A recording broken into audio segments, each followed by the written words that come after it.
Dominaria United is the newest set on Magic Arena, and with its wide variety of mechanics and archetypes, it can be a daunting format to hop into blind. In this video, I'll be compacting everything I learned in the early access event to help you get a handle on the brand new draft format. Without further ado, let's get into it. First off, let's talk about the mechanics you're going to see in this format. Enlist is a combat-based mechanic that you'll see on a lot of creatures in the set that states, as this creature attacks, you may tap a non-attacking creature you control without summoning sickness. When you do, add that creature's power to this creature's until end of turn. Enlist as a mechanic has felt pretty narrow. It's a mechanic that only works while attacking and only really matters when your opponent has creatures that are too big for you to attack into otherwise. So without a major Enlist payoff like Baird, it doesn't come up a large enough amount of the time to be an incredibly valuable mechanic. For that reason, my favorite Enlist cards by far are the ones that are just a solid creature for their mana cost without the Enlist, making it just the icing on the cake. Some examples of Enlist creatures I've been a fan of are Coalition Warbrute and Argivian Cavalier. Some Enlist creatures that haven't played very well have been Coalition Skyknight and Balduvian Berserker. These cards are very good at attacking while enlisted, but they fall heavily into the downsides of the mechanic. They're just very overcosted creatures if you're in a position where you need to block. Enlist just can't do anything for you when you're on the defensive. The next mechanic is Read Ahead. Read Ahead is a mechanic that you'll see on all of the sagas in this set that states choose a chapter and start with that many lore counters. Add one after your draw step, skipped chapters don't trigger, and sacrifice it after chapter 3. This mechanic is pretty self-explanatory. Now, instead of sagas always starting on chapter 1, you choose where you want to start the saga. This is a mechanic that's important to keep in mind when you see sagas like Love Song of Night and Day. This saga looks pretty bad, but when you remember that you can just skip the part where you let your opponent draw cards, you realize it's actually just 3 mana for a 2/2 flyer and a +1/+1 counter. Overall, I'm a big fan of the Read Ahead mechanic. It just makes your sagas more flexible and leads to some interesting options during gameplay. The next mechanic is Domain.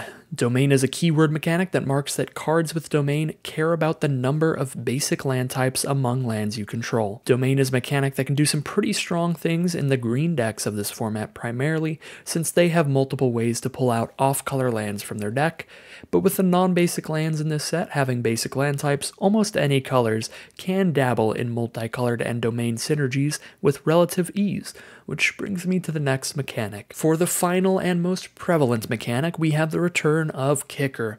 Kicker is a mechanic that allows you to pay an additional kicker cost as you cast the spell, and if you do, you'll get an additional effect. All of the kicker effects in this format are off-color, meaning that every kicker spell is essentially a multicolored spell if you want to cast it for its full effect. Now that we've gone over the set's mechanics, let's go over the various draft archetypes in the format. Blue-white is an archetype that cares about having a large amount of instants and sorceries, as well as a large amount of creatures.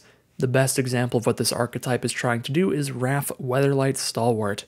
With Wrath, as you're casting instants and sorceries, you're able to draw extra cards, but only if you have some creatures lying around to tap.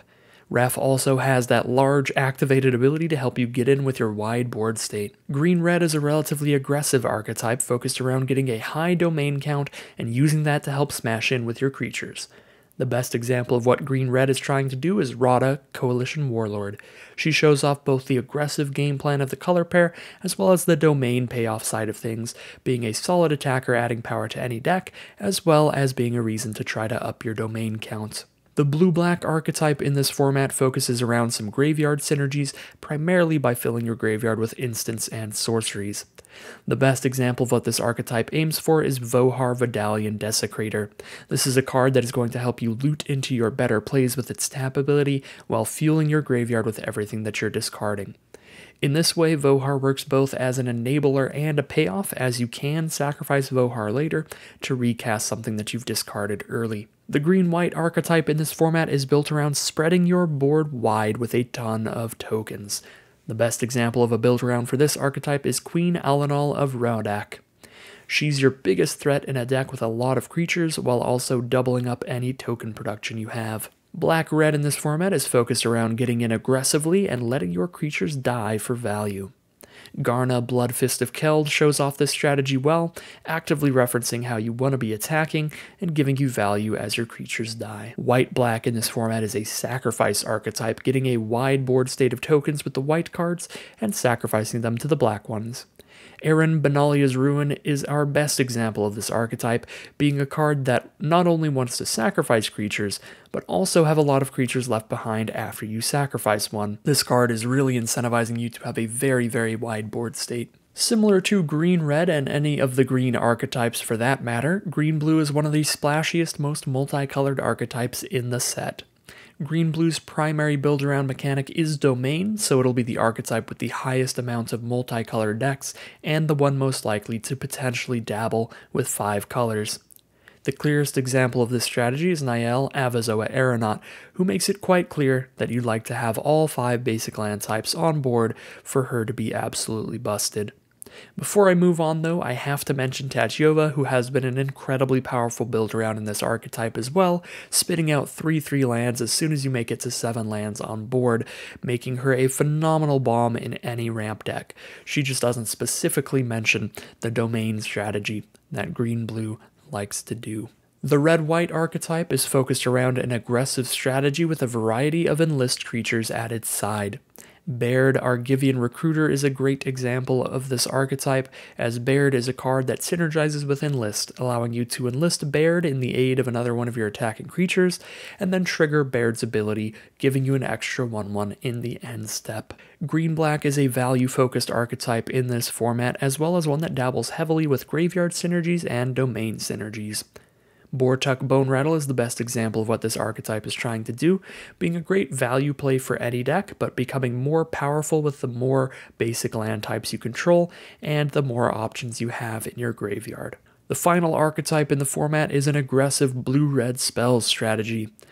Balmor Battlemage Captain is a great example of what this archetype is going for, a cheap creature that can end games quickly alongside a board of other cheap creatures and cheap instants and sorceries. So those are all 10 of the main archetypes in the format, but before I get into the top commons in each color, I'll go over my current draft strategy in this format. So far from my experience in the early access event, this seems like a very well balanced format with a wide variety of things you can do. If you're just starting the format, the easiest way to draft this set is going to be the same as any other, finding a good open 2-color pair and sticking to it. There are plenty of powerful, uncommon options that give you clear paths to head in, and you won't find yourself in an archetype that isn't well represented. These legendary uncommons are all very well designed signposts of what direction to go in, and seeing any of them late could be a good sign that you can jump into that strategy. That being said, even if you're going for a simple 2-color strategy, it is important to keep mana fixing in mind and try to take on-color duels highly, and if everything in the pack is relatively mediocre, start picking up some half-on-color duels, such as a white-green duel in a white-red deck, because these can keep you open to splashing something later on, such as the many multicolored kicker costs, or upping your basic land type for your domain cards. While I wouldn't recommend it for one of your early drafts in this format, I do want to at least mention that with the power of fixing in this format and the amount of domain payoffs, it is entirely possible to draft a strong 4 or even 5 color deck if you manage to pick up a good reason to do so, such as Herd Migration or Niall. If you want to attempt this kind of deck, it's important to keep in mind that even if you're 5 color, that should be mostly just for your domain payoffs and a couple splash cards. It's better to stay focused on 1 or 2 main colors, primarily green, so that you can still cast most of your spells without hitting your mana perfectly. Making green your primary color is the easiest way to play these kinds of decks, as not only is green the color with the most domain payoffs and the most reasons to want to go 5 color, but green also has all of the cards that can pull lands out of your deck to fix your mana and up your domain count at the same time. With that all out of the way, let's get into the top commons of the format so you can know what to look out for as signals that a color may be open, as well as some good additions to your decks. In white, we have Citizen's Arrest, Argivian Cavalier, and Argivian Phalanx. Citizen's Arrest is your bread and butter solid removal spell that would be a top common in any limited format, allowing you to exile any creature until Arrest leaves the battlefield for only 3 mana. Argivian Cavalier is one of the most efficient ways to get multiple creatures out in white, and as we saw in the Archetypes Guide, almost every white archetype wants you to have a lot of creatures on board, making Cavalier a great role filler in any white deck. Argivian Phalanx is another card that's taking advantage of how every white deck wants to have a ton of creatures out, but this one is taking advantage, reducing this card's mana cost and making it a very efficient 4/4 Vigilance, often going to be the biggest creature on board while being able to attack and block at the same time. In blue we have Talus Lookout, Tolarian Terror, and Timely Interference. Talus Lookout is a heck of a deal. A 4-mana 3/2 flyer is an average card in most formats, but the real value here is its ability to replace itself upon death, allowing you to not only draw a card when it dies, but draw your choice out of the top 2 cards of your library. A 3/2 flyer is a big enough deal that it will threaten enough damage over time to potentially prompt removal from your opponent, and if you're on the back foot and have to get defensive, trading this into any creature with 3 or less toughness is likely to work out in your favor, since you're still drawing a card in the crossfire. This is just a very nice value play. Tolarian Terror has been a huge overperformer in the early access event with an emphasis on huge. This is a 5/5 with Ward 2, the only downside being its hefty 7 mana cost, but as we talked about in the Archetype Guide, blue has a lot of strong, cheap instants and sorceries, and most blue decks will want to run several, making this card often come out for 5 mana or less, at which point it's an incredible deal. Timely Interference is the nastiest combat trick in the whole set. -1/-0 isn't likely to win many fights, but it's hard to overstate the amount of value you get if you get to spend a single mana to have your 2/2 beat your opponent's 2/2 and draw a card in the process. What's so great about this card is how it's absolutely busted when you win a combat with it, essentially letting you spend 1 mana to destroy a creature and draw a card, and the downside would usually be how narrow it is, but the worst case scenario for this card is that you can still spend just 1 mana to cycle it away and draw your next card anyway, meaning that there's almost no cost to running this card in your deck on the off chance that you absolutely destroy someone with the value swing that this card can generate. Not only that, but if you happen to be playing red, you can force your opponent to block with a creature of your choice, picking off a valuable creature from your opponent's board. In black, we have Extinguish the Light, Phyrexian Rager, and Tribute to Urborg. Extinguish the Light is another phenomenal removal spell that would be a top common in any format. 4 mana instant speed unconditional removal is just always going to be a great deal by modern limited standards. Phyrexian Rager is this set's value creature, much like Priest of Ancient Lore and Angelic Overseer before it. These kinds of creatures have been top limited commons for years now. Just a solid deal being able to commit a creature to the board while immediately replacing itself, drawing a card when it hits the board, helping make sure that you have more plays throughout the game. Tribute to Urborg is another solid limited removal spell. This one's great with its blue kicker cost, but it's still quite good as a mono black spell. 2 mana for -2/-2 at instant speed isn't going to kill everything, but it's cheap enough to cast that it's a solid, efficient removal spell that can also be used as a combat trick to help your 3/3 defeat an opposing 4/4. In red, we have Lightning Strike, Coalition Warbrute, and Flowstone Kavu. Lightning Strike is another self-explanatory, efficient instant speed removal spell at common. We've seen Lightning Strike in the past in several limited formats, usually at uncommon, and it's always been great, so seeing it at common again here is sweet. Coalition Warbrute is my favorite common enlist creature. It's a reasonably sized creature for the mana cost, even without the enlist ability, and having a form of evasion like Trample makes the enlist ability very nice. This allows one of your creatures that would have just been chump blocked to jump onto the Warbrute's back and smack your opponent for a bunch of extra damage. Flowstone Kavu is a solidly costed menace creature with a nice activated ability to either push through for extra damage or make the Kavu high enough power to kill both creatures your opponent ends up blocking with it. Just a solidly costed aggressive creature for the most aggressive color in the set.